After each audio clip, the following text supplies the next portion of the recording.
Hey folks, it's Uncle Jimbo. Gorgeous winter day here in Madison. And on Friday, Kevin didn't want to argue about Iran. He wanted to argue about de-Ba'athification. So I guess I'll have to do that by myself this afternoon.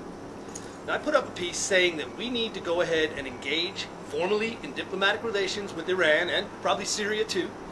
Not because I have any great abiding faith in formalized lying and formalware, but because it's one of the steps on the continuum that flows from diplomacy to war, and to not use it doesn't make any sense. What are we paying Condoleezza Rice for? She's got a big staff, they got a bunch of airplanes, they need to be flying around, they need to be sitting down across the table from these people, and if nothing else, we gain intelligence from each time we make an offer and they refuse it for a different ridiculous reason. In addition, my brilliant plan for engaging Iran involves sending a special envoy from the president directly to the mullahs and Ahmadinejad. You all know him well.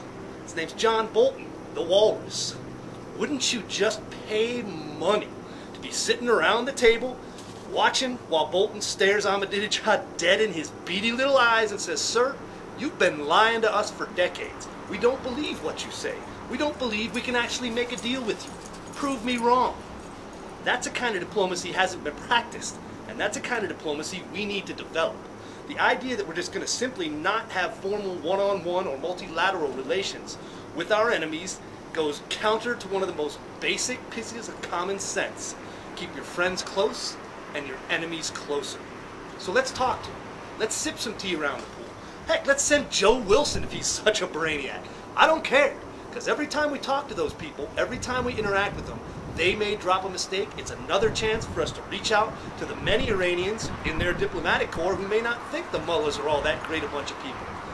Remember one thing, folks. The vast majority of the Iranian populace is educated and liberal and would much rather be having a good time than living under the thumb, under the iron sandal of the mullahs and the religious police.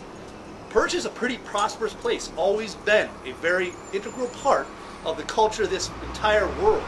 Right now, they're in kind of a backwater because they've got a bunch of people running their country who are happier living in the 12th century. Well, Ahmadinejad's not going to get his 12th imam, and the rest of those folks in Iran are eventually going to get sick of them and install a more liberal Western democracy. We can either help that process or waste our time on the sidelines and eventually end up having a bomb.